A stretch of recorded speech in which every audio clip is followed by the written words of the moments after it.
Peter, welcome. Hey, thank you. Thanks for having me. Is your last name pronounced Arianas? Yes, exactly. You Okay. nailed it. I got the little roll of the R. That's right. A lot of people miss that. I have to tell people, think about the girl's name, Ariana. Yeah. I said just add an S. Arianas. They spell it better that way. I tell people the story when I want them to remember my name. Yeah. Like, listen, you know Ariana Grande. I was like, I dated her mom. She named her daughter after me. They're like, what? I was like, no, I'm messing with you, man, but you remember my name that way. They're like, oh, well, she's man. from this area. I know. I Her think mom she's lives from in Boca. Yeah. That's why it's believable. I was like, what? You did? I was like, would you really think she would name her daughter after me? Come on, After man. your last name? I wasn't that good. That's funny. So, Well, Peter, it's very good to officially meet you, Yes, man. absolutely, And thank man. you for Thank you. agreeing to sit down with me. Sure. A little bit of background on how we got here today. Sure. I started this podcast maybe 3 or 4 months ago, and we've been talking to community members, entrepreneurs, artists about what sure. they're passionate about, and you know, everybody's got a story to tell. of course. Then it occurred to me, like, oh, it's election season. Mm-hmm. I have no idea who's running, no idea what they're running on. Most people usually just wait to vote for president. Right. And I think we've seen how important these other offices are, that, you know, I figured I could use this as an opportunity to educate myself and educate our viewers and listeners on who's running and what they're passionate about. Sure, sure. I gave you a call and you came running, which I appreciate so much. I didn't come running. I drove, but that's the same. That's Okay, good. well, I can commend that. It's a I little keep it a hot little out light, there. you know. The weather's been beautiful though, so Yes, it actually that's would have why been we're a in nice Florida, day for a man. run. Yeah, you got that right. So, I usually like to start this with a very simple: who are you, Sure. and what do you do? Okay, I'll put it like I said in simplest terms. Like I said, I am a simple guy. I tell people I've been a blue collar guy all my life. I worked in construction. I owned a company. I did windows and doors. I'm the firstborn son of Greek immigrants. Okay, my parents came here from Sparta. I was telling your wife, I said, look, I am 100% Spartan. My bloodline comes from the 300 Spartans who fought tyranny back in the day, but way back in the day. If you've seen the movie 300, Yeah. I don't know which guy it is, but I know one of them is my direct bloodline. So I thought, okay, so I got fighter blood in me. Yeah. I work in emergency management now, like the FEMA side. If you understand how FEMA tries to help people get their money. I work on the I don't want to say the individuals, like the people whose houses and stuff. I work with the cities, the ones who have massive damages, buildings, stuff like that. I help them get their money. I work for a private contractor who helps them, who has FEMA say, look, you did that wrong. We got to fix that. And we try to hook that up as well. I'm a dad of 3 wonderful, beautiful, fantastic children. I'm divorced, unfortunately, however you want to look at it. Okay, but I got absolutely the most amazing kids out of it. Yeah. I've been in Florida, I want to say 18 years now. And pretty much my life's been pretty simple up until the time I decided, hey, I think we need our country's in trouble. We got to do something about it. Yeah. And right now, that's what's been happening. I dove in. I said, we need to get this done. I don't know how we're going to do it, but we got to do it. We can't allow this country to go. And you see it, gas prices, groceries, all this stuff is getting expensive, and we can't let this keep happening. We got to change something. And right now, like you said, this election coming up, although it's not a presidential one, this is when we have to change stuff. Yeah. So, like I said, I jumped in and I said, if I don't win, I'm hoping whoever does win, I help him get better at what he's going to do, so we can get this ship straightened out and get it on the right course. Yeah, I respect that a whole lot, man. You know, it wasn't until the pandemic that we realized how important these other politicians are other than president. Like, you know, there's a lot of stuff that goes into our freedoms and our opportunities and our public health.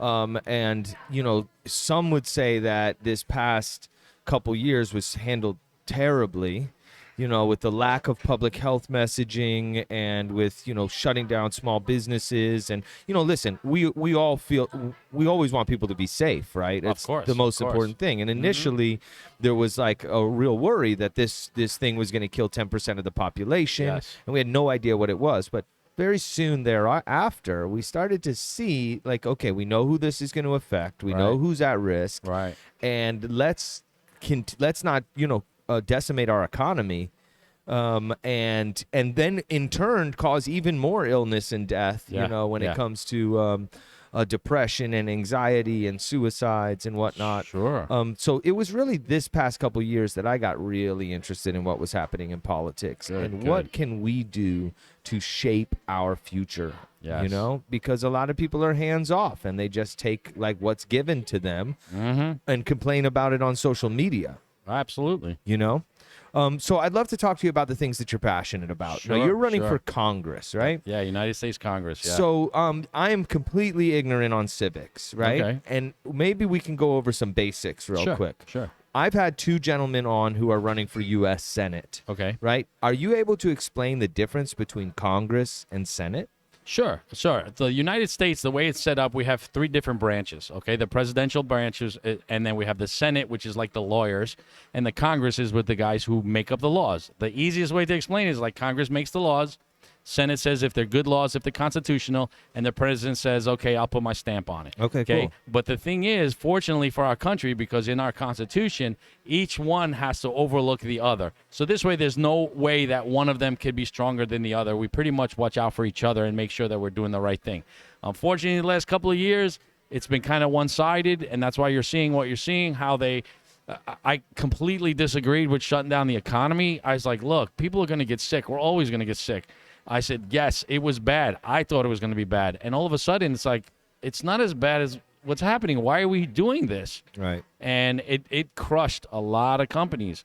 But like I said, fortunately now, like I said, what it did was wake up a lot of people. Yeah. And say, we got to get involved. Look, you said it yourself, I'm just getting involved. And you're not the only one. Yeah. A lot of people are starting to realize that the words we the people in the Constitution means me, you, I'm we the people. You're we the people. Yeah. We need to wake up and say, ho, ho, you're not going to be our bosses. You know, we're the boss. You work for us. And that's right. basically how the Senate, Congress understand this is their positions and how they get things done. Yeah, that makes a lot of sense to me. Sure. I wonder what, I feel like one of the big challenges is that there are people in office who have been there for such a long time. Right. And it's like status quo, business as usual. And a lot of people didn't really understand when Trump was saying drain the swamp. And maybe it was a crude term, right? Or a crude phrase. But what he's saying is there are people who are entrenched. Yes. And they have these long-term relationships that do not benefit the American public.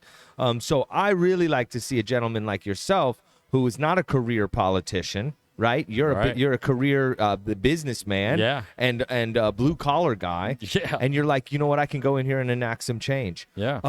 When you make it into Congress, sure. What are some of the first things that you want to work on doing? Well, I'll tell you one of the things which I'm sure you'll agree with. My number one priority above all things is we need to put the blindfolds back on Lady Justice. I am tired. I am so tired of the elites, the rich, getting away with murder and never having to answer for what they've done. And that's the one thing I'm like, look, me and you do something wrong, we're going to jail. They're not going to question it. Get in front of a judge. There's nothing we can do about it.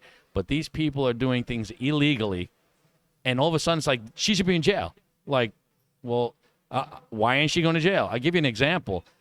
When I worked for the federal government, I worked for FEMA for 6 years. When you have your computer, you have an ID card that you have to put in. The computer doesn't work without it. Okay, so everything on the computer is pretty much touchy. You can't, you make a mistake, you get in trouble. I can remember leaving my card in the computer and going to the bathroom, which is a big no-no. Can you imagine something as simple as that? And then having the security guy, if he happened to be walking by your desk and seeing it there, takes it out, and you go back to your desk, you think you lost it, you go to security, and they're slapping you in the hand. Maybe they send you home that day. It's like, no, you can't be doing this. And then you got somebody like Hillary Clinton who sets up her own freaking hardware, everything in her home. And I'm like, wait a minute. How do I get in trouble for something as small as this? And the stuff that's on my computer is not national security. Right. Where she goes and does something like that, and now she's still walking around free. I thought, no. We got to put a stop to all this stuff. A lot of these politicians have been around for years. Who knows what illegal items, who knows what they're doing illegally? Some of that's being brought to light right now. My thought is, well, guess what?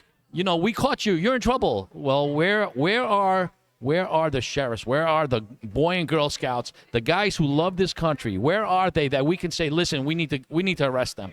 Whether they're the president, vice president, anything, mayor, senators, congressmen, anything, even people down to, I mean, I get it. Us around here, we have the police. They're going to put us in jail when we break the law. But the guys up there, where are we going to find? We need to find the guys, put them together and say, that's it. You stand by the Constitution. It'll stand by you. We need to get these guys out of office. The guys who've been there 47 years, they don't care about the people who voted on the mayor anymore. No. They're making their own deals. They're doing their own thing. It's like, yeah, just vote for me. We'll figure it out. And a lot of times it's not even that. They don't even...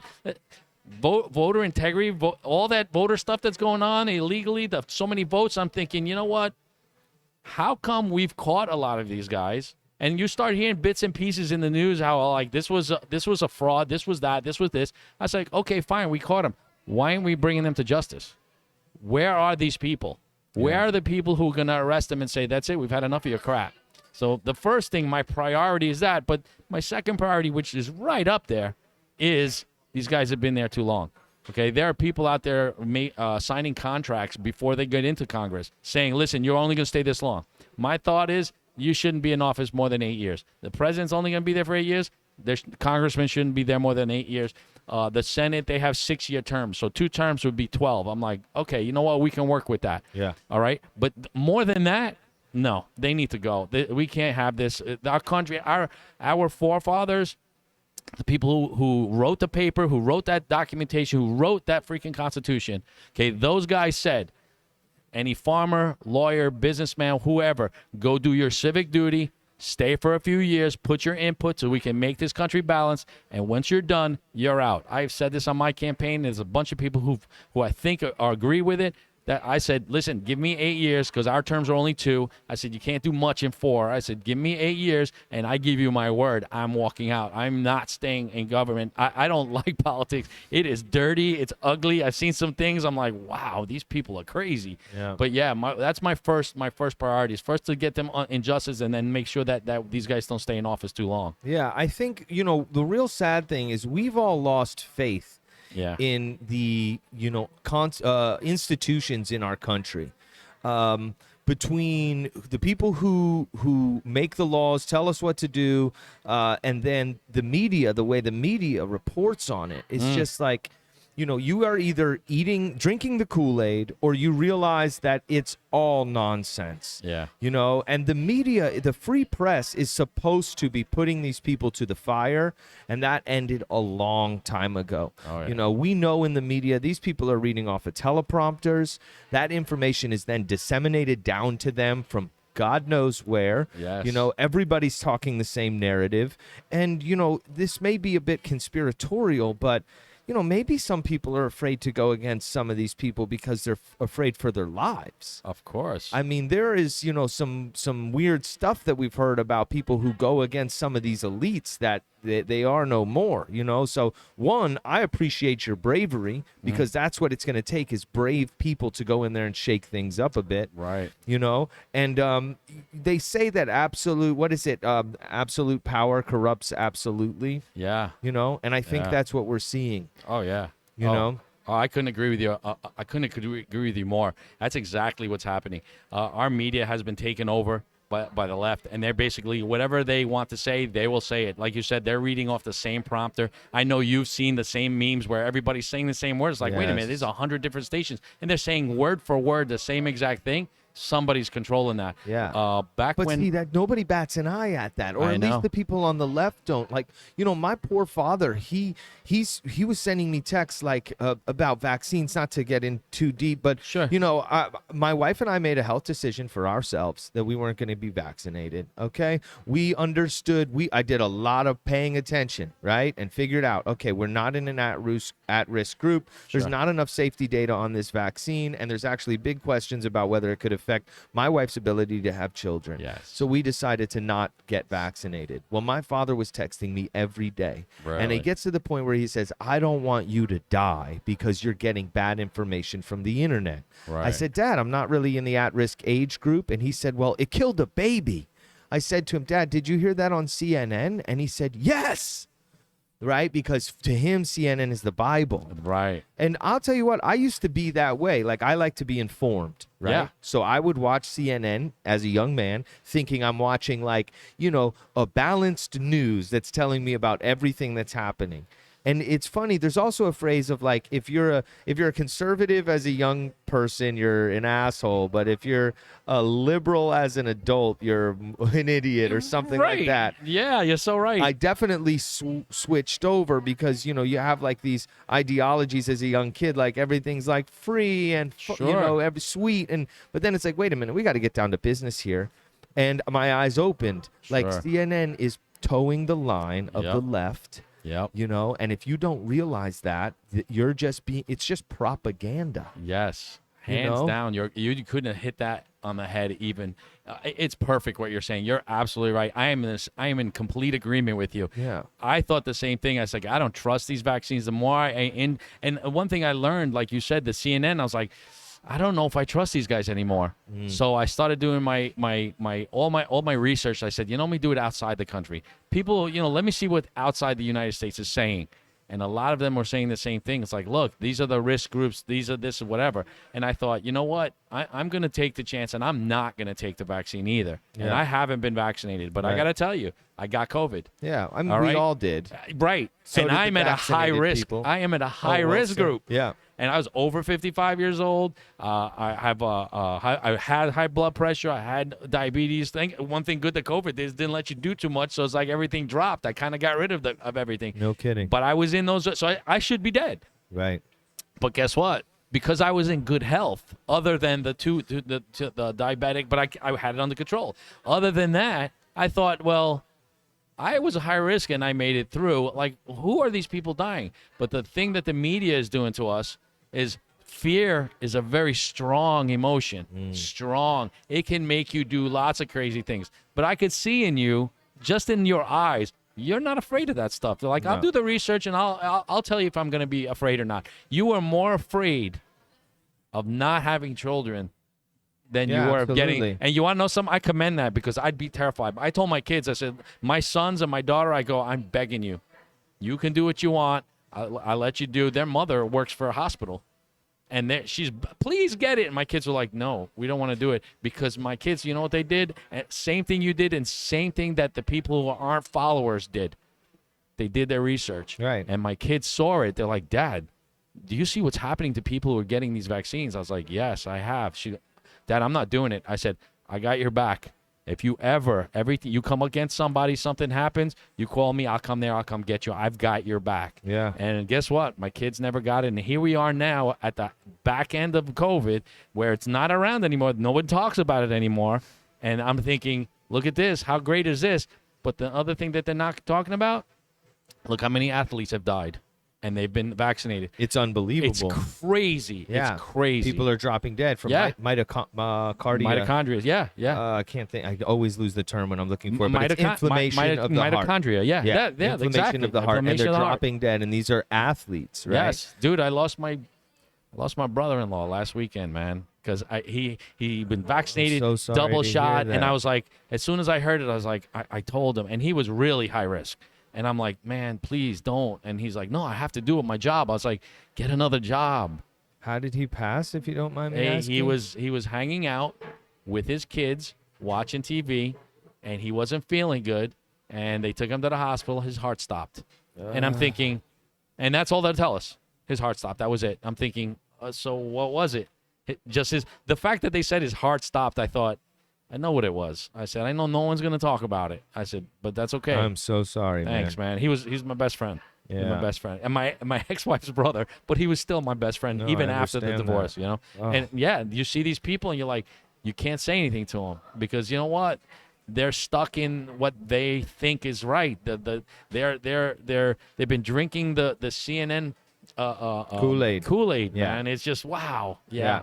Well, to be clear, when you talk about fear, Sure. initially I was afraid, man. Me too. I was afraid. I'm a bit of a hypochondriac, and I was seeing the news, and I was freaked out. And I'll tell you what, the Sure. best thing that happened to me in 2020 was catching COVID Okay. and then surviving. Yes. Because I was like, oh, wait, Right. okay. I'm good. Yeah, right? You're stronger now. Yeah, Yes. I'm okay. This is not something that's going to kill me. But the news was telling me if I got it, I was going to go on a ventilator. Right. So I rushed myself to the hospital multiple times thinking I was dying of COVID. One time, and I'm a full disclosure type of guy. That's I cool. got nothing to hide. I called the ambulance, and they came, and I said, I think I'm dying of COVID. And the paramedic said, you are watching too much television. Yes. And here are these, paramedics, they're not wearing masks. This is like the summer of 2020. Yep. Like, wait a minute.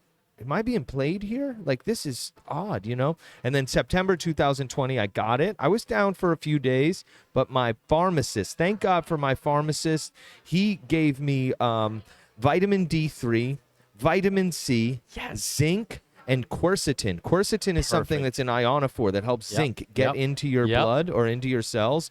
And, dude, I bounced back like this. I was COVID negative in 7 days, and now that's my regular vitamin regimen. Perfect. But that information was nowhere in the news. Yes. Nothing. Nobody They didn't want you to know that. it. They didn't want you to know it. They didn't want you to know it. I again, I don't want to be a conspiracy theorist or any of that stuff, but why didn't they tell us?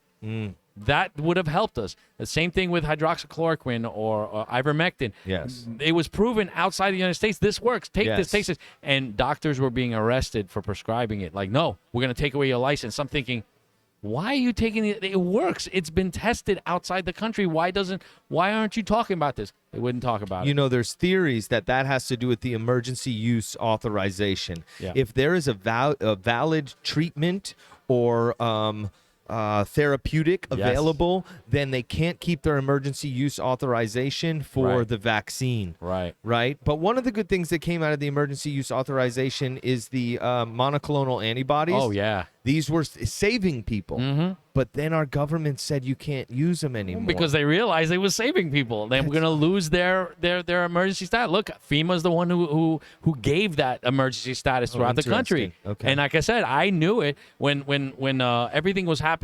When Governor DeSantis says, that's it, we've had enough, people were still getting paid from the government. So I wrote a letter to him saying, hey, look, I work for FEMA, and when you pulled that, we can't draw up funds. Somebody's going to have to pay for this stuff. And who's going to pay for it? That's all I sent up there. And all of a sudden, some of these pop-up places who the government was funding, it's like as long as they're funding them directly, the state's not going to pay for them. I was like, good. I don't want our state money going to any of this stuff because DeSantis was stepped out and says, that's it. We've had enough. Right. He's a badass. He is a badass. Yeah, he was a is. great example of how I didn't realize how important who your governor is until we realized that California was shutting down. New York City shutting down. People are dying like crazy there also. It's not like it was helping. Yes. And then here, we were able to continue business as usual. COVID killed our last business. My wife mentioned to you, told me, we opened a boutique fitness facility called Palm Beach Row. We were an indoor rowing studio. Cool. Rowing, weightlifting, TRX. It was like 45-minute high-intensity interval training classes. Right. We built this world-class facility. We had misters in the ceiling that would cool you down. Cool. All the room glowed different colors depending on the intensity of the workout. Anyway, we're at our 1-year anniversary. We have 130 monthly members, multiple people interested in franchising, and then forced government shutdown for COVID. When we reopened 3 months later, which I understand at that point in time, we didn't know what it was, right? We opened 3 months later, and now we have 30 members because the news is telling people the gym is the most dangerous place they can go to. They released a list of green, yellow, red of safe and dangerous. The safest place was the grocery store, right? Really? Yeah, and the most dangerous place was the gym. Well, the grocery store was 2 doors down from us, and it was packed. And we have 12 people in our class. We have these things called hydroxyl generators. This thing behind you here, it turns the moisture in the air into vaporized hydrogen peroxide, very low levels of it. And it actively seeks and destroys germs and viruses and odors. We had it in our gym. But that was dangerous. That was dangerous to them. That's crazy. Yeah. See the misinformation? Oh, my goodness. Yeah. So, but since our state was open, yeah, we were able to pivot.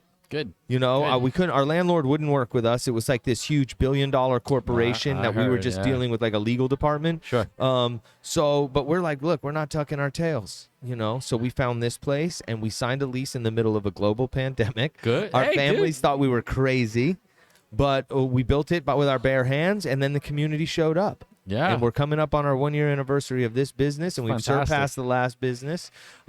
So thank God we were in a state where our leaders knew that our people need to be able to operate. Okay. Otherwise, who knows what we would have done. Oh, yeah. Let me tell you something. Some of the biggest hits were the small business people. I've had 8 businesses, okay? Construction company, jewelry business, had a restaurant. I've had them. I'm going through this, and I'm like, I'm one person. I have a good position. It paid me good. I live by myself. So it's like I have the expendable income where I try to support some of these restaurants by myself. It's Yeah. like I didn't need everything. I didn't need a drink, a soup, a salad, a main course, a drink, and a dessert. I was like, all right, just to try to push my bill up, just to say, look, man, I need you guys to stay in business. Right.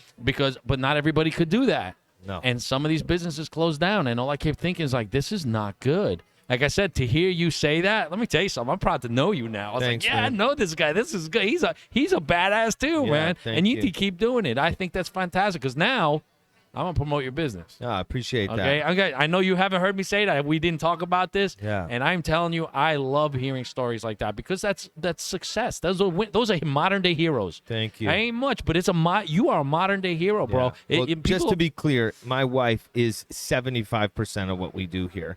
You know, she has the grit. She's the one who Yeah. never lets me give up. She tells me what we're gonna do, and then I do my best to make it happen. Dude, for her. but the just two of to you clarify, together, that's yeah. okay. The two of you together, that's what you need. You know that you hear the story about the one horse who could pull 1,000 pounds and 2 horses pull 10,000 pounds. That's you guys, man. You got together. You say we're gonna stick together. We're gonna make this work. And Yes. here you guys are with this successful business, in my opinion, and I think it's a great idea. Thank I you. thought, I'm gonna tell people to come here. This is a great place. That's I cool. like it. This is comfortable, makes me feel good. As soon as I believe in good vibrations, like good positive energy. Yes, sir. As soon as I walked in, I was like, yeah, this has got good energy. I like this place. So That's awesome. Thank yeah. you, Peter. My wife is very into the healing power of precious stones and crystals, right? So I credit a lot of that, one, to, how we approach every day Sure. in our business. But we have these healing crystals all throughout the building. So hopefully those are Outstanding. some of the vibrations that Yes, you feel, man. they have to be. They have to be. Like I said, there's a lot of I walk into places that as soon as you walk in the door, it feels like evil. And there's other places in comparison where I walk in, it's like, Feels like home. Really? Yeah, it feels like home. As soon as I walked in, we've never met. No. As soon as I felt like I've known you forever. Yeah, I And feel your the wife same started way. talking about it. I've known these guys forever. I said, yeah, this is good. I'm comfortable here. I think that's a great example of how we are as humans too, Yeah. and we need to get back to that. Yes. We've been told for the past couple of years to be afraid of our neighbors, to tell on our neighbors Yes. if they're not acting the way they're supposed to give them 6 feet of distance, that your neighbors can kill you. And we are social creatures, and the reason we've done so well in this existence is because we work together. Yeah. And I think we need to come together desperately, from whether it's politically or when it comes to public health. There are so many different reasons we need to come together as humanity again. You are so right. Let me tell you, you're taking away my campaign slogans, man. That's Sorry, everything. dude. No, I think it's great. get long-winded. You hit the nail on the head. Okay, of everybody running in the race, like I said, and I'm not going to get political, but the one thing I've been saying since I started is like we need to work together. We can't be fighting each other. Fighting each other, we all lose. But if we work together, okay, we're going to win. One of my slogans That's okay. is the power of us working together can save our country. And right Yes. now, I keep saying we need to work together. We need to lock arms together. People are discouraged right now. But guess what? We get the right people in office, we can change the direction where we're going. And I keep telling people, you need to, and this is my slogan, to pick up your shield and your sword, because I'm a Spartan. My bloodline's from Sparta. You pick up your shield and your sword, and your pen is mightier than the sword, and take that pen to the polls. Bring your friends, lock arms like a phalanx like the Spartans has. You guys all go together, you protect each other, and get there together. My goal is to get 100% voter turnout. Yeah. And we get that. You watch the direction of this country change. And like you said, I believe, like I said, people are genuinely good. Yes, there's evil out there. I get it. But guess what? The more people we find who are equal spirited, I don't know Yeah. if that's even a term. Yeah, yeah, but yeah, I can understand where you're we want picking this it up. change. Yeah, we want this. We want to make this better. So we have to work together. It's like, listen, I don't know how good I'm going to be in Congress. I don't know. But I can tell you this. I know if I'm working with people and I'm listening to what people got to say, we're going to be working together. Yeah. And as long as we work together, that's what happens. Because right now, those guys up there, they're not working together. They're doing their own thing, and they want to do their own thing. And the people are evil. They're working together. That's why we are where we are. So we got to fix that mess. Really interesting. The people who are evil, they are united. Yes, they are. You know, and then sometimes it's whether it's because of corporate influence or whatever, their loyalty is not to the people of this country, it's to their the people who are funding them. Yes. You know, and it's scary. So to circle back to term limits, Sure. and getting people out of office. Sure. I had a gentleman on here named Howard Nepper who's running for U.S. Senate. Very highly spirited gentleman, and Good. had some things that I didn't necessarily agree with, but several that I did. Okay.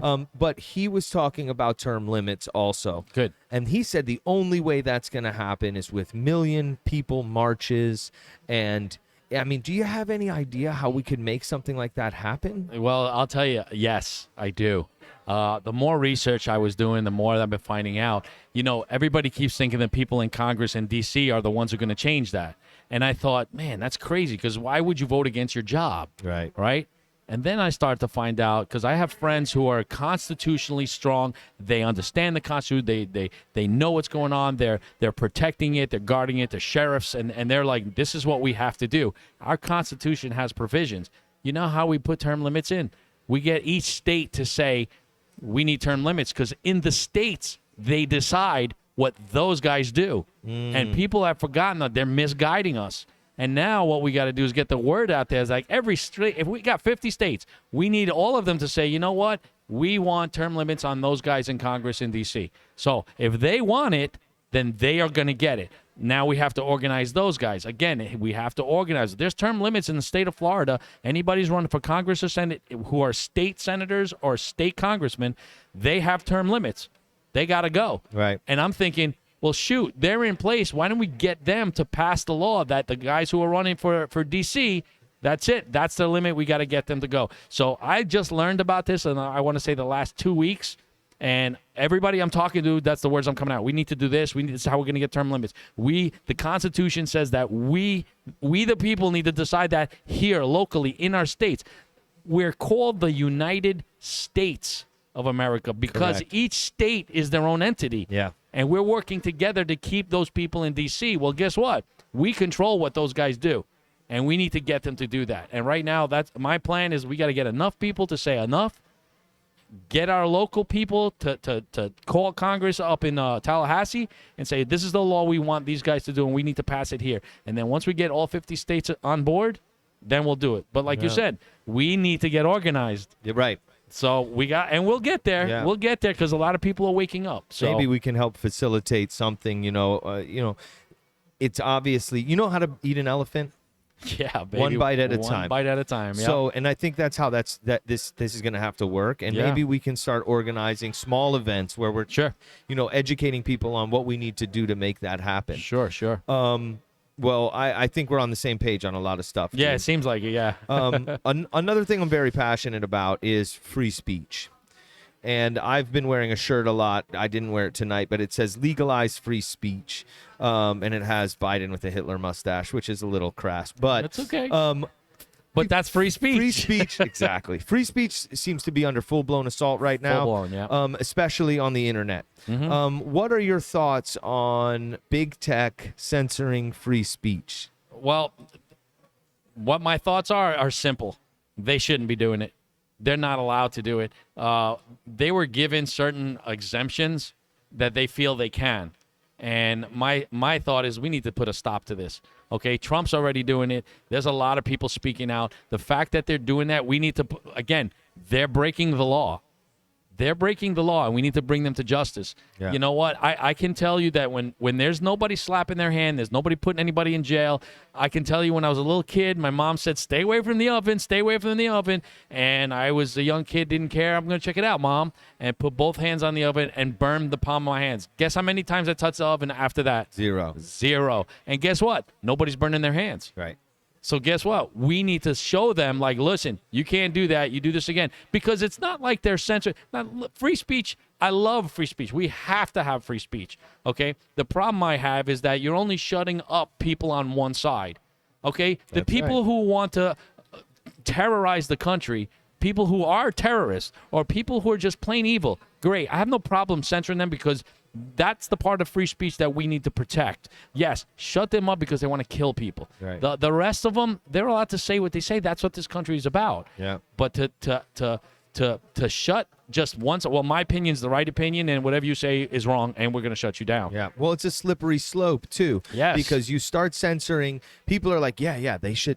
Alex Jones shouldn't be allowed to say those crazy things. But then all of a sudden, it's like, well, you're going to be censored soon too. Right. Right. And who decides what's misinformation and what's not misinformation? Right. Right. So, because a great example is the source of this virus that was debated and still is debated. Some of us know exactly where it came from. Right. But if you would have said the lab leak theory, if you would have said early on in the pandemic that this most likely came from a lab, you would be pulled off of social media. Yep. Right? As toting misinformation or disinformation. But now that's the leading narrative. Now it's the truth. Right. Yeah. That's where it came from. So information changes. So you can't just cherry pick what you're going to block and what you're not going to block. Right. One of their things is that they say, well, we're a private corporation, so free speech isn't protected here.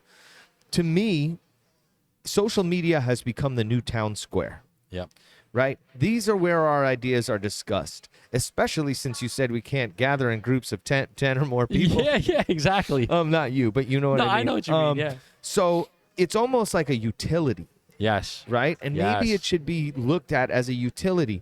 AT&T can't turn off your phone line when you're having a conversation with somebody that is like goes against social norms or whatever. Right. You're right. You're absolutely right. Like I said, you're absolutely right. They were trying to pass some laws in Congress, I want to say a couple years back, that said these companies should be treated like utilities because you know what? That's why I said they were categorized completely incorrectly.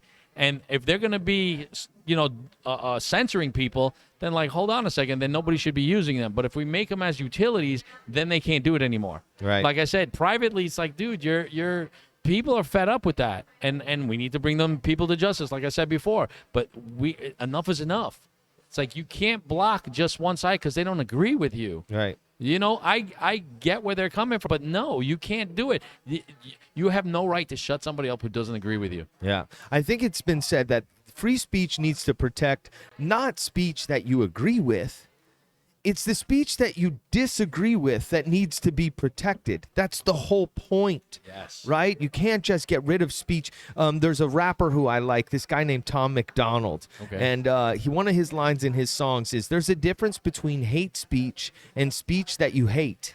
Right. Right? And everything's being called hate speech. And it's like, it's not. You just don't agree with it. Right. And we need to be able to have discourse and disagree with each other. 'Cause that's where growth comes from. And be understanding of somebody else's opinion. Yeah. Because you want to know something, when we build walls between each other, guess what? We don't get anywhere. Okay? We need to work together. Listen, I don't agree with everything you say. You don't agree with everything I say. But we've come to an understanding that, you know what? We don't have to agree with what the other person says. One, you could try to walk him through what you believe, and maybe he'll change his mind.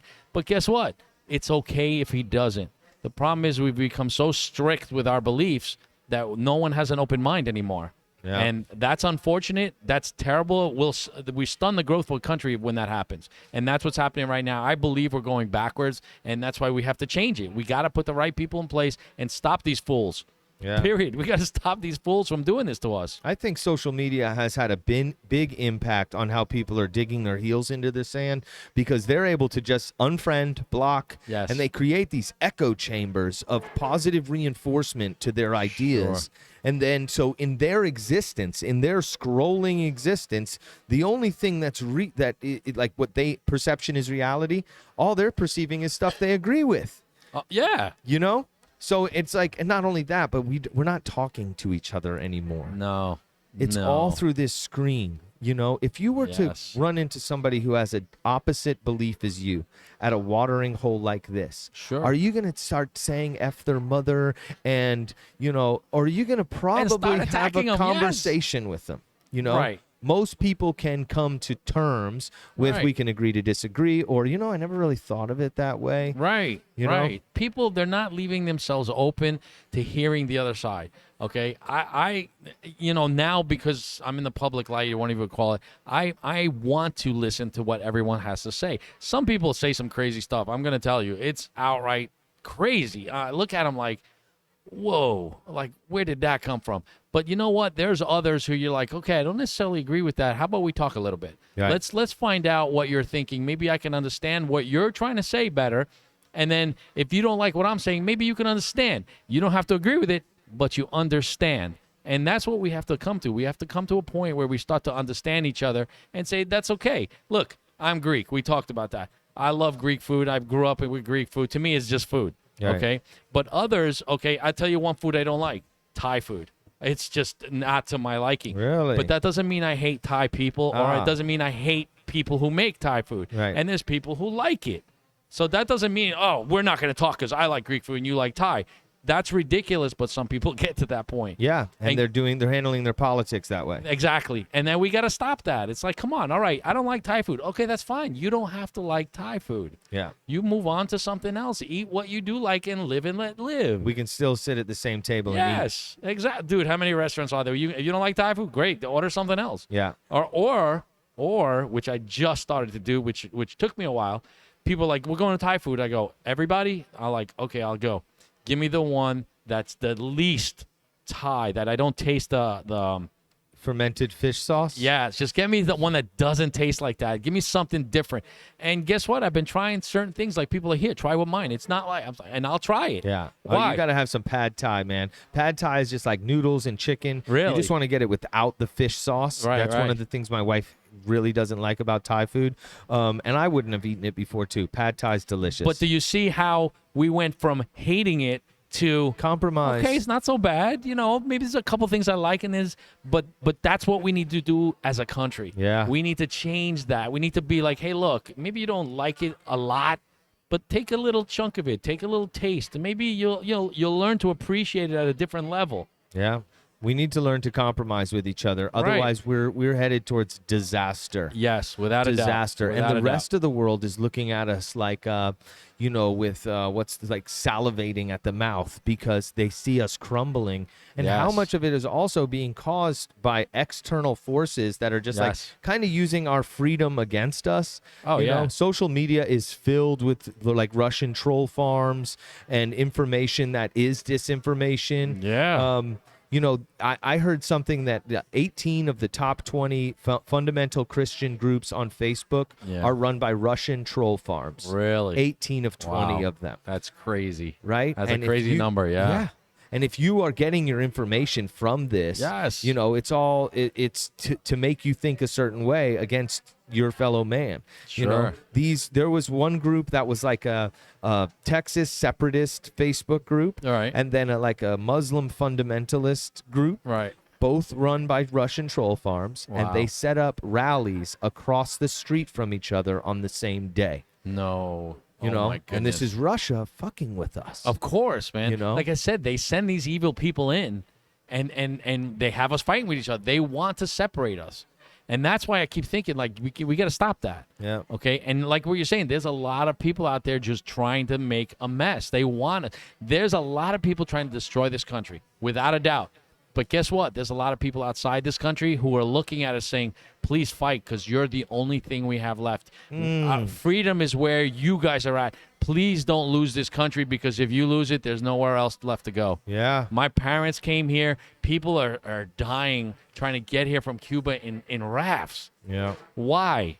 Why would they do that? You don't hear anybody trying to go to some other country to try to. They're not trying to get to Mexico. They're not trying to get to Russia, Europe, nothing like that. Here in the U.S., you got to figure out, maybe we'll sneak in. Maybe we'll do this. Maybe we'll come here legally. You don't hear people going into other countries saying, hey, look, we're trying to escape to your country. They're trying to come here because they know we have a dream here. We have a constitution here that says, live and let live. If you want to be successful, you can. If you want to fail, you can. But there's no top and there's no bottom. Whereas other countries are like, no, we'll take care of communists. We'll take care of everything. You just go be a minion. You keep producing. Let us sell this so that the rich can get richer, and you people will feed you, we'll give you, and we'll take care of you. That's not what those people want out. They want to be able to have, they want to have a business like you had. Yeah. All right? And you had a business that's failed. You're allowed to do that in this country. Now you have a business that's thriving. Right. You're allowed to do that in this country. That's what this country's about, where we can't get this anywhere else. My relatives in Greece, they're like, it's good. It's so good. Can you help us out? Throw us some money. My father once said when he was alive, he goes, when I retire, I'm going to go back to Greece. I was like, okay. He goes, all I need to live there is $100 a month for my sons. I had 3 kids. I was like, 100, that's it? Because he'd live like a king there for $300 a month. And I thought, dude, go.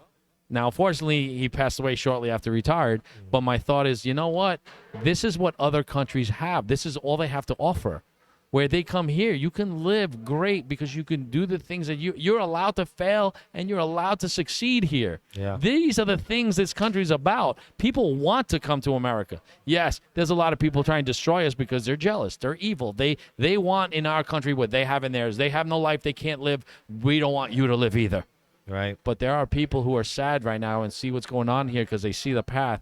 Venezuela is the most recent country that turned to communism. And people from Venezuela, people from Cuba who are here, there are more legal immigrants in this country fighting for this country than people who were born here.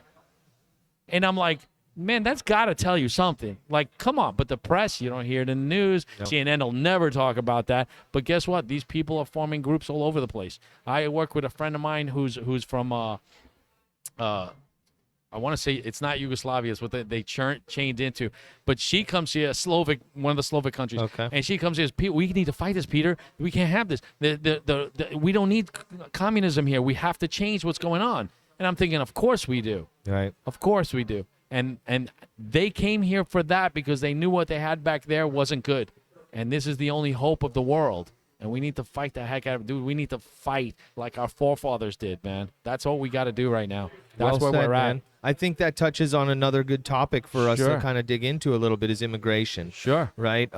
We are a country of immigrants, right?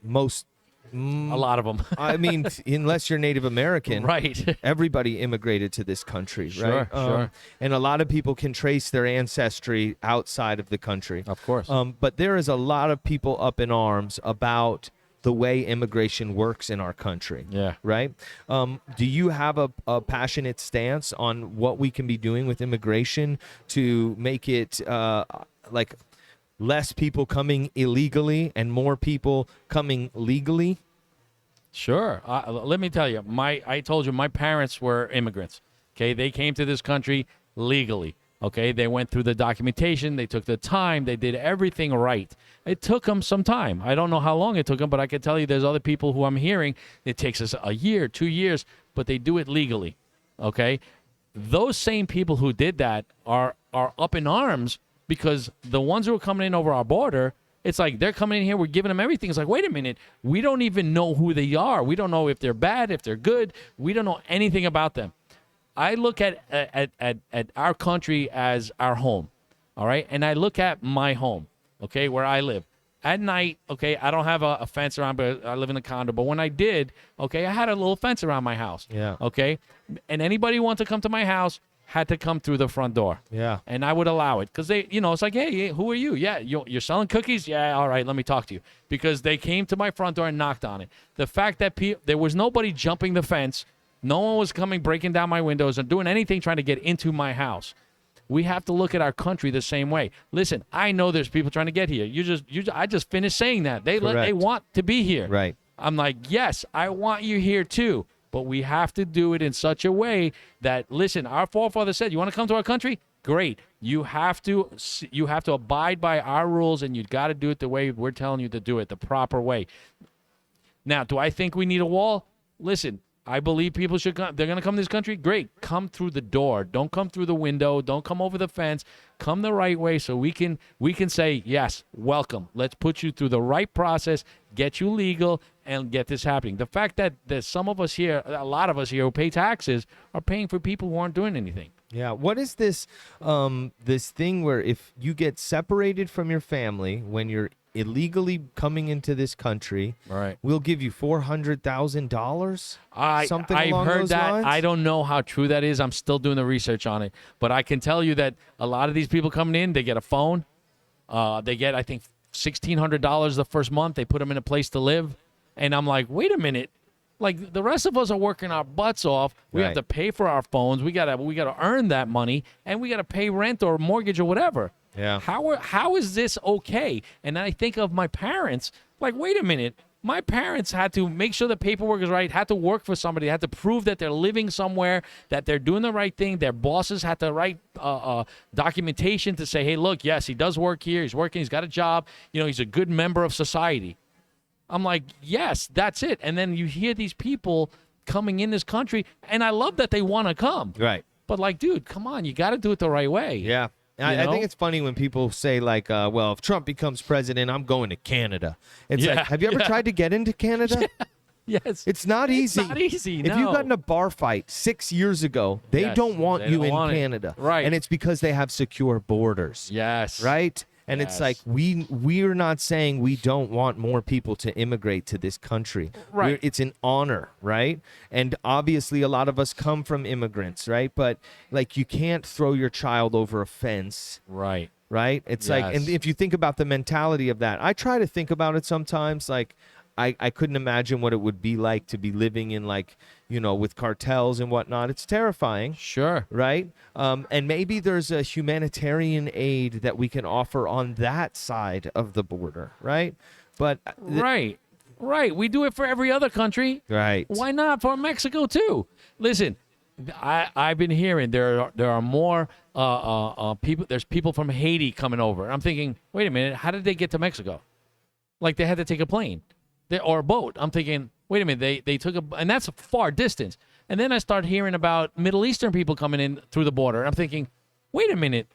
So now the way into America is you go to Mexico and then you take a ride across and walk across. I'm like, come on, man, that's not scary. right either. That's scary. Yes, exactly. Yeah. And you don't know what these people want to do. You don't know what their backgrounds are. You don't know what they're here to accomplish either. Right. Right? You know, Trump used to say, he's like, look, we got to vet these people. We don't know if they're terrorists. We don't know if they're good people. All we know is we've seen children dropped over the walls. And I've seen videos of this, and I keep thinking, who would do that to their child? Right. I'm like, oh, no. And now, like I said, I've been hearing, like, I get it. If you're from South America or Mexico, you walked. I'm like, that's still hard to believe, but you want to know something? You want to get to this country, and you know what it offers? I can see how it motivates you. Right. But all of a sudden, you got people coming from different countries around the world going through Mexico. I'm like, listen, man, Mexican people are great people. Yeah. They are. I know, I got a lot of friends. They're wonderful people. Yep. And I want them here, too. And like I said, even the people from Haiti, even the people from the Middle East, that's fine. Come to our country. But please, we have to do this right. We want you in this country, but we have to do the right. We got to go through the right process, man. Yeah. Look at the people before you who have done it. They've all done it. And guess what? They've thrived. So, okay, it's going to take a little longer, but you want to know something? Yes, maybe I think that's a great idea. What you said, having some kind of relief, some kind of help on the Mexican side, and say let's see if we could do something to help them and keep them, keep them in a place where we could say, okay, when we're ready to go, I said, then we'll bring you in, no problem. That would be an interesting take on it, right? Sure. Having some of these other countries, whether it be the Mexican government, whether it be the Haitian government, or contribute to something on the south side of the border. Sure. Where if you can make it there, then we're going to work with you to get some sort of entry into the United States. Sure. But it's not like, well, we'll send you to Michigan and you just hang out in Michigan for a while, or where. Right, I mean, they're right. sending people all over the country. Oh, everywhere. You know, They sent them here. West Palm, the city of West Palm Beach, believe it or not, if you know, I just found out about this, is a sanctuary city. I'm like, what? When did that happen? So they can bring people and dump them in West Palm Beach, in the city of West Palm. I'm thinking, no, that can't be right. That can't be right. But DeSantis, like, you send them here, we're going to send them out. We're going to send them back up to D.C. There's no reason for these people to be coming here. They shouldn't be coming in our country. I said, we need to do it the right way, period. Yeah. So it's, like you said, it's scaring me because some of them are evil. Like, listen, we heard the stories about what happened in California. We heard some stories here. And we send them back to their country, and guess what? They find another way back in. Yeah. And it's terrifying, man. It really is. It's very terrifying. So we need to come up with a good solution. I really like your idea. Like I said, I'm gonna I have a to-do list of when I get to Congress. I'm gonna put that on there because I'm like, that's a good idea. I'm gonna put that on there. Yeah, I said, wonder yeah. why we haven't discussed that before. I mean, I guess, sometimes people like to make these weird comparisons. It's like, well, if somebody's outside your house and somebody's shooting at them, are you going to build them a fort outside the house, or are you going to let them come in? It's like, well, I think it's a little bit deeper than that. Yeah. And I think that we can create a concerted effort to create a safe place on the south side of the border Sure. where people have an opportunity to come into the United States. Yeah, We and can protect vet them. these people and protect them from the them. gunshots. Yes, I You know, agree. we send humanitarian aid for weird shit all over the world. Yes. It's a crisis happening at our border. Yes. Like, let's do something about it. Exactly. But the fear is that if you think about Baltimore, the south side of Chicago, I mean, these are war-stricken neighborhoods Yes. that have been for decades, and the people who are in charge there have done nothing to help these people. So it's like you don't really get really excited thinking like, oh, maybe they'll help the people who are struggling to our south too. Right, It's like, right. what do they No. do? They line their pockets. Yes, and they have no idea. They don't want to do anything because they're comfortable in their ways. They're stuck in their not stuck. They're comfortable in their positions and Yeah. don't want to do anything because well, why should I don't want to mess up what I got. If you start fixing the problems that you're being paid to fix, Yes, you will fix the problems out of a job for yourself. right. The homeless population in California. Yes. This is like $1 billion industry. Yes, There are people on the take there that are making over $150,000 a year to fix the homeless population problem. Oh, yeah. And some of their solutions are building them nice apartments. Like, oh yeah. I don't think that's the answer. No. But the thing is if they fix the homelessness problem, then they're out of work. Right. So it's this terrible conundrum. Yes, without a doubt. But but the thing is that as bad as it is, I don't think they're looking at the right solutions. Yeah. Because you know what, for the homeless population, all I keep thinking is like, look, we need to set up some way, some center, somehow get these guys educated in such a way and give them that help. Give them that little bit of help that they're going to need. Right. I can tell you, I've seen articles, I've seen podcasts of people in California, guys who why would I not want to be homeless? They give me $800 a month.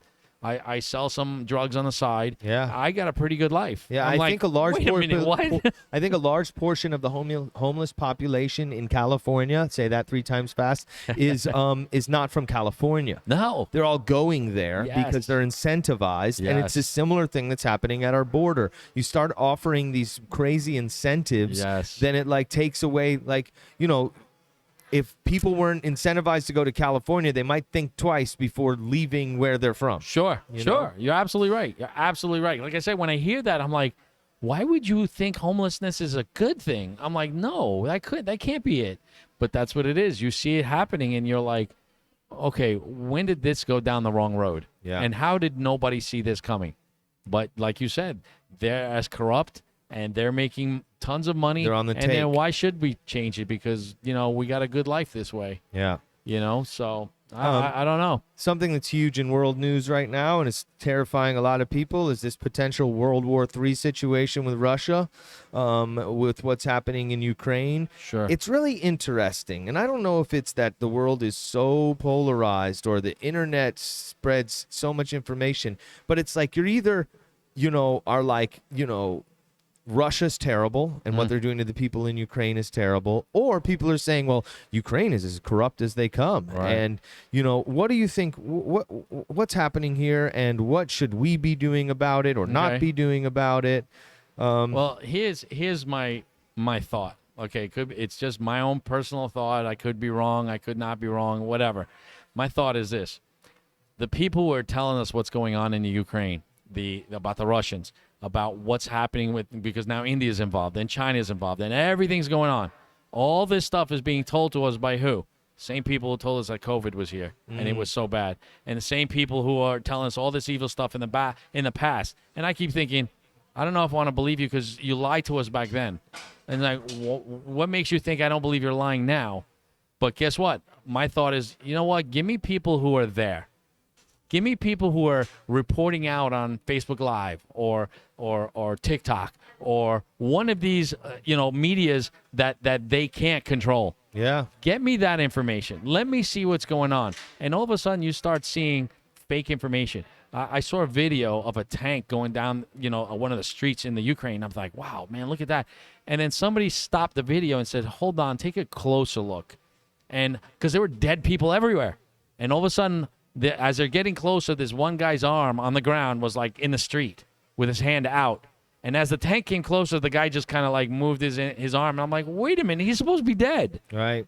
And then as soon as they pass, okay, they change the camera at a different angle, and they happen to catch the mirror in the tank. And they're about, I want to say 100 yards past that guy. Now the one they just passed sits up. I'm thinking, they're telling us these are dead bodies everywhere. Yeah. I was like, you staged this. Yeah.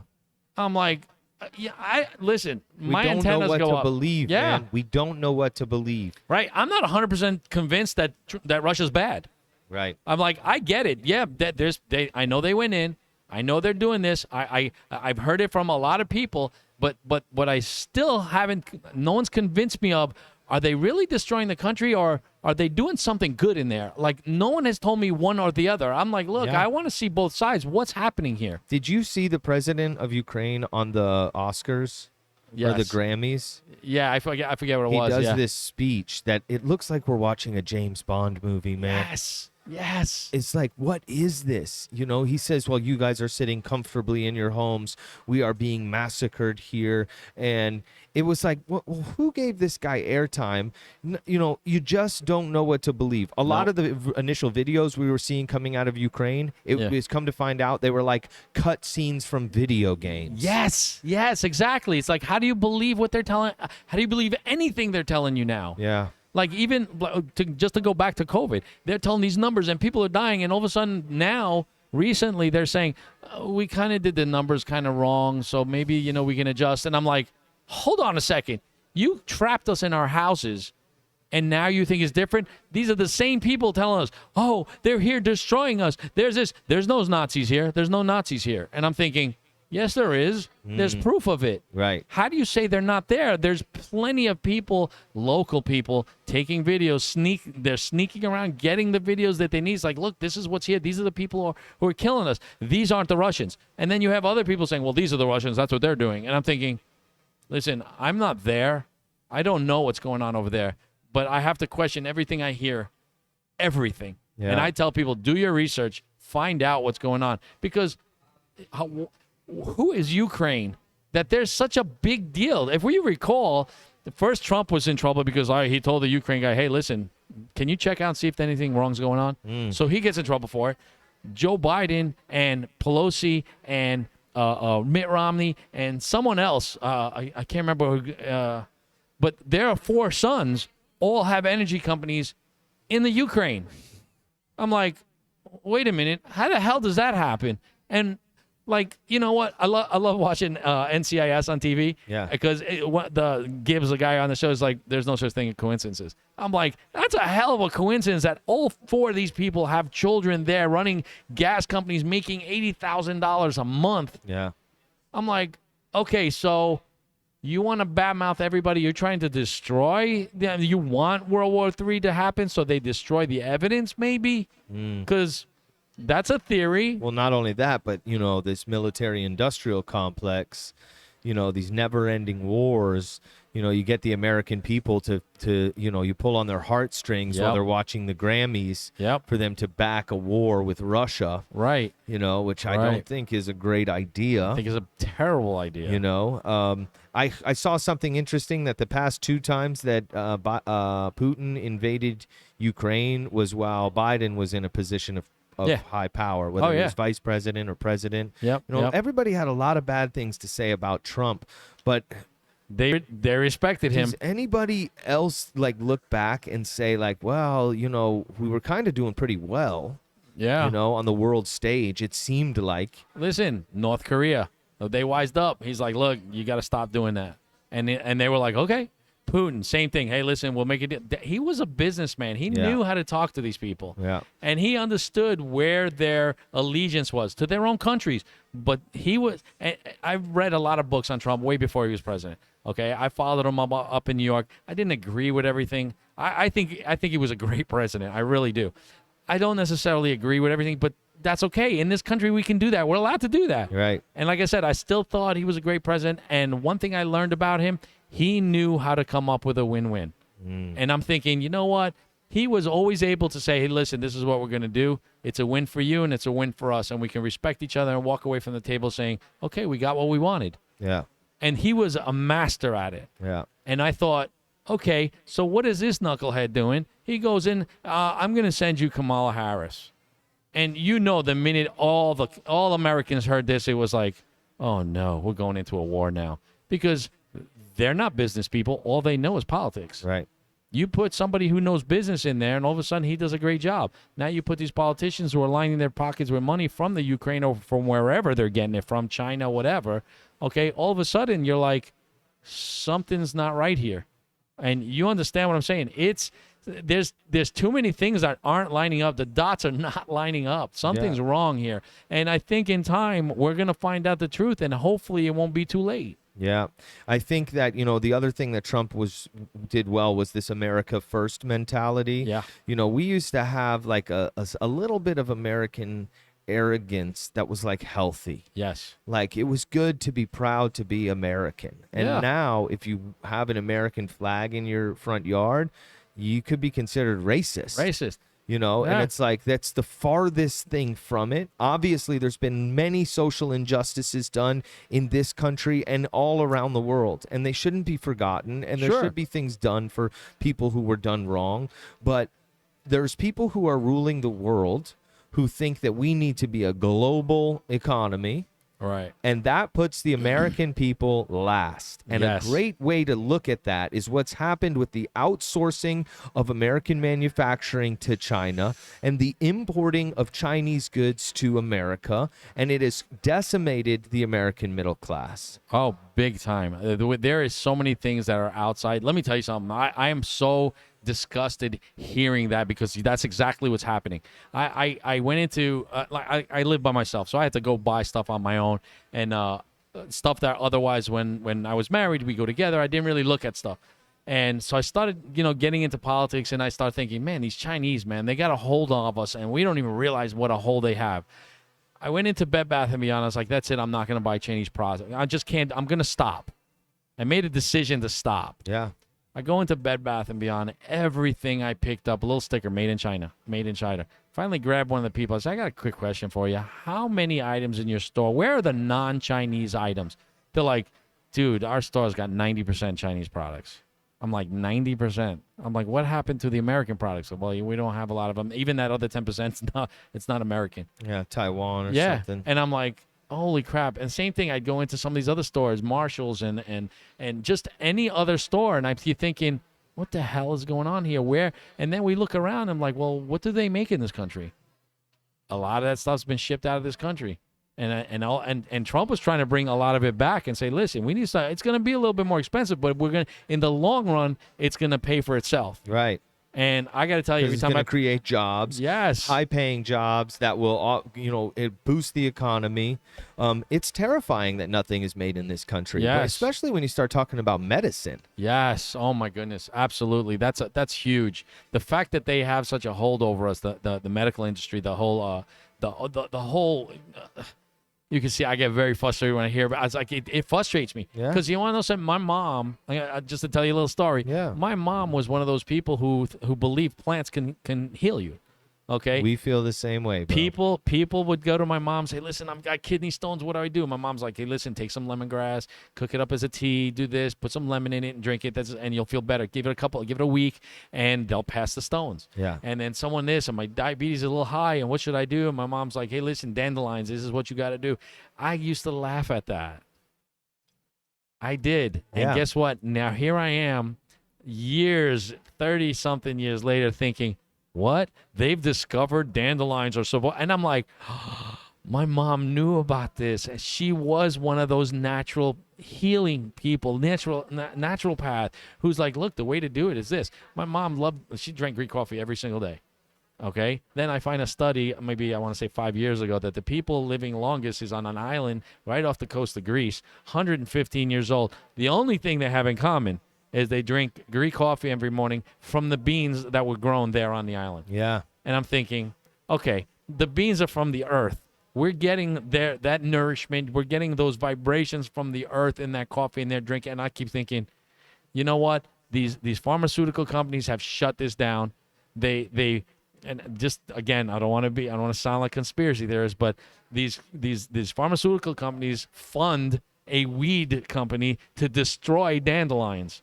All right, which are great plants to help cancer patients, to help get your kidneys working right.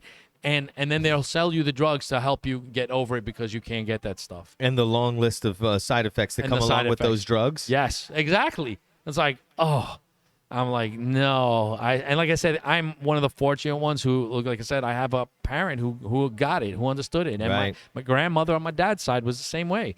Oh, you don't feel good? Oh, listen, this is what we can do. We have fresh goat's milk. This is what we'll take. And I'm like, what? Like, really? That's what's going to help us? But guess what? When we were going to American schools and they're teaching us otherwise, yeah, that's what's happening. Yeah. So my kids now, my boys, they're older. They're 17 years old, and my daughter's 21, and they see what I do. They see the natural products that I try to put into my body. They're like, Dad, why do you do that? I said, look at your dad. How old does your dad look? Well, Dad, we know you look good. I said, yeah, but I don't look like other people my age because I've been doing this for quite a while now. Yeah. And guess what? Your body wants that stuff. They want the natural stuff in your body. It works best that way, not put chemicals in it. Yeah. And they're like, you're right, Dad. And now they're starting to do the same thing.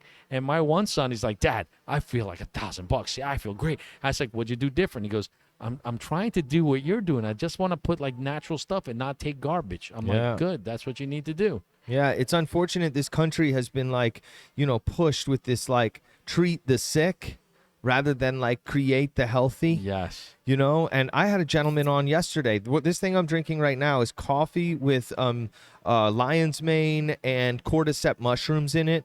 These mushrooms give you focus and energy. Really? We're constantly looking for things that are natural, that are going to give us that leading edge, and work on our health. Not only that, but we're one of 2 countries in the world where it's legal to advertise medicine on television. Yes. And these commercials, I think it should be illegal for the commercial to paint the medicine out to be like some miracle drug where you get to ride horses and play tennis, and then at the end, very fast, in like a happy voice, they're like, this may cause suicidal thoughts. And but they'll speed it up. Yeah, your butthole will come out of your, it's terrible. It's terrible. Yes. Following the medication commercial is a commercial that says, did you take such and such and now your eyeballs have fallen out? There's a class action lawsuit. Right. Listen, I could be whatever you want to call me, but I can see years down the road that you get the COVID shot, and we want to sue the companies now, or we want to sue the government, and they're protected because like, oh no, we're gonna let you do it, but we're gonna make sure they don't come after you. Can you imagine making a drug that says no matter what the side effects are, we're not allowed to come after you, we're not allowed to sue you? How crazy is that? So they say the reason that they've protected these pharmaceutical companies that make vaccines is because it is intrinsically risky to take a vaccine, so they don't want people to be afraid to make the vaccine, so they've protected them. Right? But what other product in the world could kill people and then the maker of that product be free from completely prosecution. indemnified. Yep. You know, I have some information here. It's going to take me a second to pull up on what Pfizer did in sales. Wait, did you hear the recent thing I just heard? I want to say a day or two ago that now I think it was Pfizer. They recalled 800,000 bottles of vaccine because they're contaminated. And I thought, wait a minute, how is that not mainland news? How is that the mainstream? Why aren't we talking about that? They're not going to. See, that's why I don't get any of my news inside the U.S. anymore. It's like I get it from outside, like, oh, yeah, Pfizer made a mistake, and this is what's going on. I'm like, are you kidding me? And they're like, oops, sorry. Yeah, oh, sorry. If it killed you, hey, listen, you can't sue us. So this is from The Guardian. Pfizer recently announced that its COVID-19 vaccine brought in $37 billion last year, making it easily the most lucrative medicine in any given year in history. For a company that was until recently the least trusted company in the least trusted industrial sector in the United States, Right. COVID-19 has been a PR coup. This company is making these vaccines for under $5 a dose. Right. Yeah, and charging the government how much? The UK government paid $18 to $22 per dose. Yep. Pfizer has been fined billions of dollars for injuring people and killing people. Right. And right? and yet that you're still around. Can you imagine as an adult, if you go around and start beating people and say, okay, you're not going to go to jail. Don't worry, we're going to let you go. We'll take some money from you. We'll punish you. We'll slap your hand, and you could go on, and then you continue to do it. We'd be in jail so fast. Yeah. But yet these guys are getting away with it. And here's what I keep thinking about this. How many billions that you just said? $37 billion. $37 billion. This was a worldwide, they say this was a worldwide pandemic, right? Worldwide.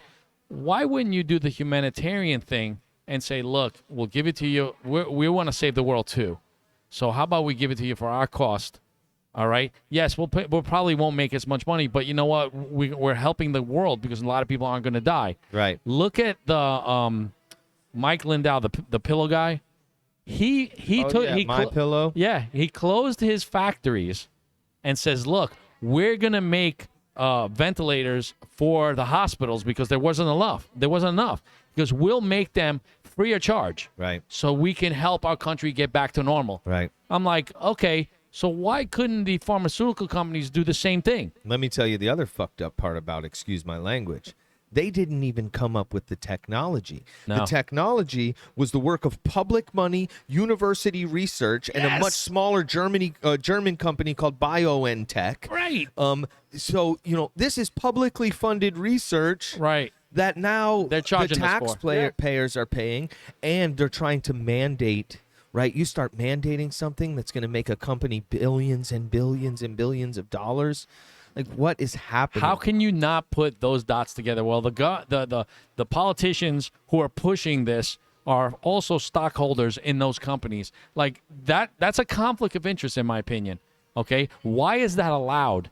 Why can't we? Again, I'm going to go back to the beginning of our conversation. We need to bring these people to justice. There's no way that's okay. Yeah. There's no way that's okay. Yeah. I am completely flabbergasted. Like, you got to be kidding me. How is this allowed? We should not have this. Listen, nobody is holding their hand to the fire. To go back to your other example, nobody is holding their feet to the fire. Nobody is holding anybody accountable. Yes. There's too much corporate money in politics. Way too much. The media, not only in politics but in the media. Have you seen this clip of all the news networks? This brought to you by Pfizer. Yes. This is brought to you by Pfizer. Everything has brought to you by Pfizer. You have to wear a mask. You have to do everything's about Pfizer now. Yes. Pfizer's paying the bills at these businesses, so they will not go against it. Not only that, Pfizer spent $11 million lobbying the federal government, including Congress, in 2020. Unbelievable. Yeah, that's. Listen, we're talking. I get wound up about this stuff. Me too, because as you I'm can see. Yes, absolutely. We're on the same page. I hear this stuff, and people would you take money? I was like, no. I said, I won't do it. I haven't done it now. Yeah. And like, look, my campaign is grassroots. And again, just to get back to, I'm very diligent with the money I do get. I'm trying to get it just from my family, friends, and people who I know. And I want to get it. It's hard. But guess what? We're being effective. We're being very effective with it because we don't want to waste the money. Because if I figure it like this, you see me wasting money now, and I'm not even in office, what am I going to do when I get there? Right. I see people taking money for endorsements, let's say, okay? They pay these people to get endorsements. And I thought, dude, how does that help the people who are going to be their representative? You're not helping them. You're just trying to make yourself look better. I'm like, no, dude, that's not how it should be. Right. It's not how it should be. I was like, I refuse, and I'm going to stand on this forever because I don't want that. I'm not going to become corrupt. I'm not going to have it. I'm just so passionate about this. I keep thinking, this is bullshit. And I keep telling people when they ask me, they're like, what about you? Are you going to get endorsements? Are you going to look to try and get those? I said, I'm only looking for 2 endorsements. That's it, just 2. 1, got above. I said, and I think I already got his. I said, I think he wants me to do this, so I'm good. 2, everybody, and I stop and I go, because I know everybody's like, you want Trump's endorsement? I said, no, I want the people's endorsement. I want we the people. I want people like you, people like the normal, everyday people who have been suffering and saying, Pete's the guy. We want him to be in there because we believe in him. These other guys, you get these big politicians, oh, yeah, he's great. I'm like, well, what are you going to do after this wears out? You know, endorsements are like fireworks.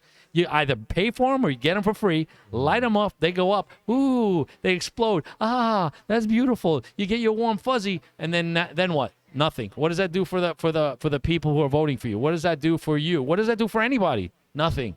In my opinion, nothing. But I don't, I'm not a politician, so, why would I know? Right. Because I don't want to. I don't want to know what's going on behind those doors. Bottom line is we need to put more people, blue-collar, farmers, people who are just like, look, we need to go in there, fix it. Truck drivers, that guy up in Virginia. Truck drivers, people who are everyday people. Get in there. Let's do what we can to fix this. Take our life experience, put it in place so we can make it right. And make this country back to what it was. Bring back the spirit of 76. Bring back our forefathers. Bring back the guys who wrote the freaking Constitution. Let's get to that place again, because guess what? It was a great country, and it was getting better every day. And then what happened? Some of these politicians thought, hey, listen, we got some power here. We might be able to do something about this. That's why we need to get rid of we need to put term limits in place. We need to get rid of these people who've been there for 47 years, man. Come on. Nobody should have a job. Nobody should have a political job. That's not what our forefathers wanted in the Constitution. None of that. We need to fight this tooth and nail right now. We the people need to stand up. Period. We need to stop this nonsense. Get this out of our country. Bottom line. Whoever these evil people are, whether it be Russian, Chinese, I don't care who they are. We need to get them out. We got to get them out. We need to identify them, see who they are, and either put them up for treason or just send them back to their countries and say, look, you want a communism? Go back to your communist country. Period. Well said, dude. Thanks, man. Listen, how do we get you into office? What are you up against? What is it going to take for you to get into that seat? What needs to be done? What needs to be done? Like I told you before, I got the endorsement. Okay, I think God's on my side. But the other stuff, it's going to take some money. I'm not looking for big endorsements. I don't want that. Okay, but I want the endorsements of the people. Okay, on my website, I tell people, go to my website. I give you an assorted amount. Like you could give, I've had a $3 donation. You know what that means to me? That's huge that you couldn't give any money, but you gave $3. Yeah. That's huge. To me, that says they believe in me. All right, I need to make this work. So what I want people to do, and I hope they do, is go visit my website. Okay, go and say, listen, let me read up with this guy. I got some videos on there. We're constantly putting more stuff on there, and I keep telling people the way we win is we get together and we go. Like I said, the goal is 100% turnout. It probably won't happen. Okay, but if we could I tell people, go, make sure you're registered, grab your family. Grab your neighbors, grab your friends, lock arms, fill the minivan, and go to the polls and vote, because that's how we get this done. Listen, I want the best person there is to win this seat for this district, whether it be me or someone else. Okay? I think it's me, but guess what? I'm in this to say I want the best person in place. Okay, I feel it's me. Well, like I said, there's a lot of good candidates. There's also some bad candidates. But my thought is it's going to take a little bit of money. We need to get our signs out there. We need to get out. We can't reach everybody. There's 900,000 people in Palm Beach County. I can't talk to all of them. Okay, but the way to reach them is through social media, whether it be on commercials, whether it be on social media, whether it be anything like that. It takes a little money. It's going to take some money. That's how this country is. Okay, and that's okay. So I tell people, look, if you want to help, my website, it's an easy website to remember. We're Florida Congressional District 21. That's where we are. So my website is FL Florida CD Congressional District 21.com. It's like, go there, you'll see my videos, you'll see all this stuff. And look, if you don't even have to give money. I tell people, I'll take volunteers. Give me time. Help me out. Like, we could always use people to either help us get signatures for the candidate petitions. All that stuff takes people, takes a little bit of money. Like I said, listen, it's my opinion right now. Okay, I've been hearing this. Tell me how crazy this sounds to you. Tell me how you think I'm doing in this election right now. There's 8 different candidates besides myself. All right, I talk to a lot of the people on their teams, and I say to them, so how things are going. I don't even ask them, but they'll volunteer it. And they're like, Peter, you know what? You're my second favorite. You're my second favorite. I'm like, well, I should be your first. They're like, no. I'm working with this guy. So, you're my second favorite. I'm like, that's okay, but there's 8 different people. And last night, it happened 5 different times, 5 different candidates, where their people's like, I'm working with him, but you're my second favorite. And I'm thinking, okay, so I'm his second favorite, and his second favorite, and his second favorite, and his second favorite. I was like, okay, so I know, I didn't tell you this, but I used to race stock cars, okay? So for years, I wanted to win. I won a championship because I didn't win every race. There was different winners in that race, but I was consistent, and I always finished first, second, or third. So I'm thinking, all right, so I'm putting second with him, and second, and second, and second, and second. I was like, wouldn't that put me in first? Right. I was going to say, sounds like you're the favorite. And I'm like, and I'm trying to be very efficient with the money we spend. I'm trying to be efficient with everything we're doing. And I'm talking to everyone. I don't care who they are. They want to listen. If they want to talk to me, I'll sit there and say, what you got? Tell me, because I need to know what the people here in this district want in the leadership there. Because it's gotten to the point now where this I call her the sea witch. Okay, because she hides in her little cave in the ocean, right here in Palm Beach, over by West Palm Beach, and she comes out just to suck the souls of people and bring them in. And I'm like, we need to get rid of her, because guess what? I've sent letters to her, phone calls, and I get the pat answers. Oh, we understand. Thank you for sending us this letter. I'm thinking, no, I want a phone call back. And people aren't doing that. They've lost communication with the people. And I've told everybody I'm running, anybody who takes my business card, I say to them, this is my phone number for my cell. You got any questions? Feel free to call me. I will answer. I will spend time on the phone with you. If I don't answer right away, it's because I'm doing something I can't stop, but I'll call you back. And guess what? I've had people call me, and they're like, I wasn't sure about you. And now after talking to you, we like you. And we're going to vote for you. You answered my call, buddy. Yeah. You answered my call. Right. So and I was I'm glad that you did. Yeah. And so am I, man. I'm glad to meet people like you, man. I think you're awesome. Thanks, you're the spirit. You're the fruit of this country, man. You really are. Like I said, the things that you're doing here.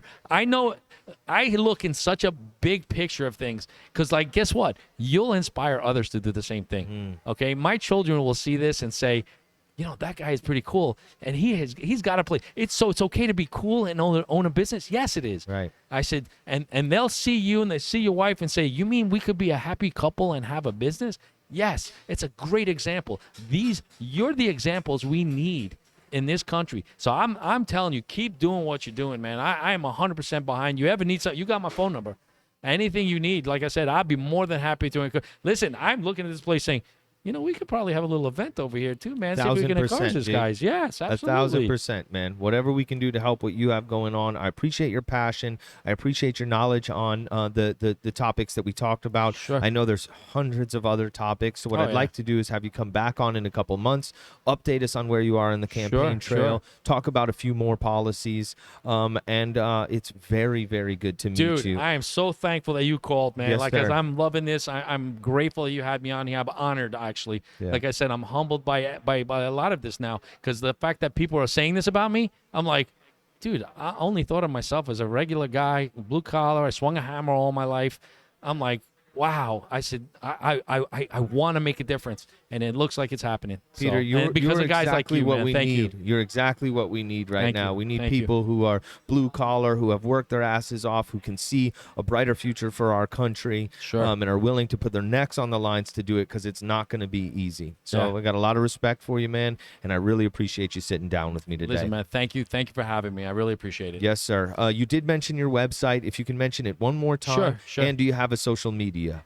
Yes. On the website, you can see all of them. I have a Twitter, I have Instagram, I have Facebook, I have there's a fourth one. Truth.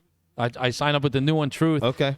So I'm on there a bunch of them. So my website is www.flcd21. Like I said, Florida Congressional District 21, flcd21.com.